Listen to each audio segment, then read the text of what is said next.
I'm sitting here at the end of the year, and it's like the start of a new year, and it's just been such a crazy, wild ride for the Xbox brand and for like Xbox fans and things like that. I really can't say enough about Microsoft and what they've been able to accomplish.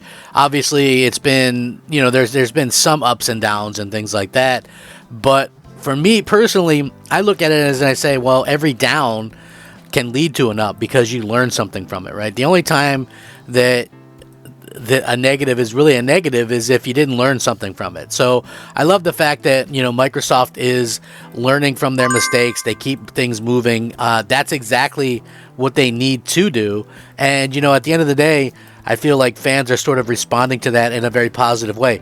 Yeah, there's always going to be the hate. No matter what, there's always going to be that level of hate that some people have for Xbox. And you know what? You can't really do anything about it, just have to kind of keep things moving and hope that people one day kind of realize that, Xbox is, deserving to be there. And, for me, I love to see that. Microsoft has, come such a long way since some of the failures of the Xbox One.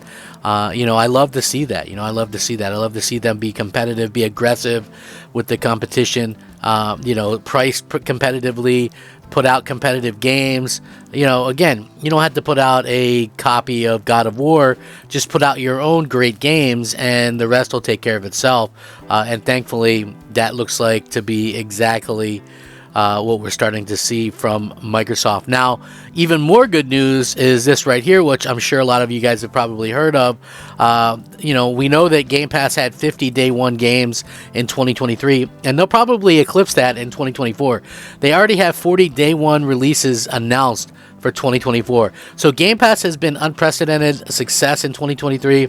With first-party titles like Hi-Fi Rush, Starfield, Forza Motorsport, Ghostwire Tokyo. There's been a total of 50 day one titles in 2023 for Xbox, which I already did a video on that. Microsoft appears to be continuing the momentum in 2024, while the total number of games on the service next year remains to be seen. 40 Day 1 titles have already been confirmed, and why this matters is because the price of AAA games could quickly spiral out of control in the future, possibly making the current investments in subscriptions and their growth even more important going forward. There's been a really good list. I'm going to link this, and you guys can check it out as well. Highlights the various games headed to the service in 2024. It includes big first-party names like Hellblade 2 and Avowed. Prominent exclusives like Stalker 2, Ark 2 are part of the list, making a few of the premier Xbox Game Pass titles in 2024. Other notable titles like Persona 3 Reload are also shaping up to be exciting additions. So these are the ones that they have so far. Turn Up Boy, Go Mecha Ball, Persona 3 Reload, Played Up, Open Roads, Lightyear Frontier, Stalker 2, Eondin Chronicle, Manor Lords, SOPA, Flintlocks, The Siege of Dawn, Dead Static Drive, Still Wakes, The Deep, Little Kitty, Big City, Harold Halibut, Botany Manor, Another Crab's Treasure, Nirvana, Flock, City Skylines 2, 33 Immortals, Era History Untold, Avowed, Bounty Star, Commando's Origins, Dungeons of Hinterberg, Ereban, Galacticare, Ghost Bike, Magical Delicacy, Citizen Sleeper 2, She Dreams Elsewhere, Way to the Woods, Ark 2, Vapor World, Towerborn, Senua's Saga, Hellblade 2, Replaced, Pigeon Simulator, and Microsoft Flight Simulator 2024. Now, over the year, Activision's catalog should begin showing up as well into the service. However, next year's Call of Duty, which is reportedly the next Black Ops title, might not be day one. We'll have to wait and see how that kind of turns out, depending on what kind of deals are in place and things like that.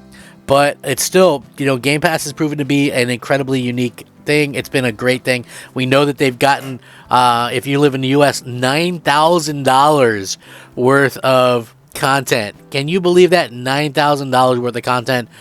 Crazy to see that. Crazy to see that, Microsoft has been able to kind of go out there and just have all this stuff kind of rolling the way that they have it rolling.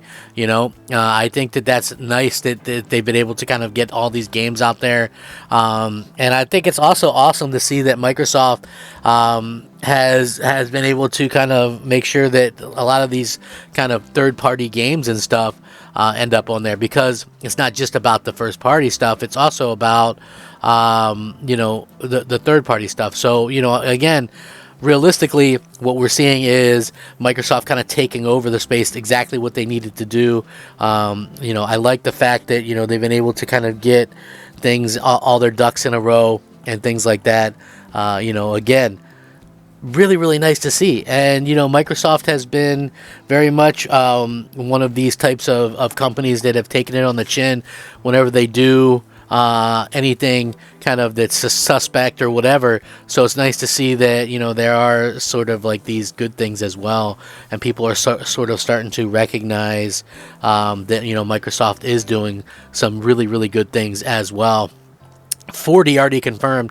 Game Pass, 30 million subscribers plus. When you count Core, probably 45 million plus. You got the Activision stuff coming. Microsoft has likely prepared a lot of surprises as well.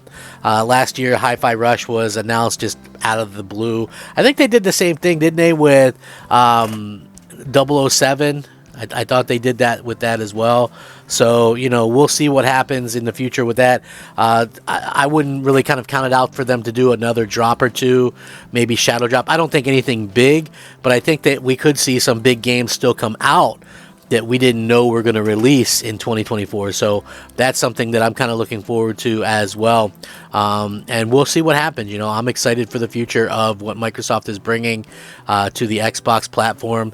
It would not surprise me at all to see South of Midnight release, and it wouldn't surprise me at all to see Clockwork Revolution release or a Forza Horizon game, because again, Microsoft has their next 15 years already planned out, and when you think about that, that is a lot of content. And when you have 36 studios, it's easy to see why they're able to kind of do that and have that amount of content. So, we'll wait and see how this kind of works out long term for them.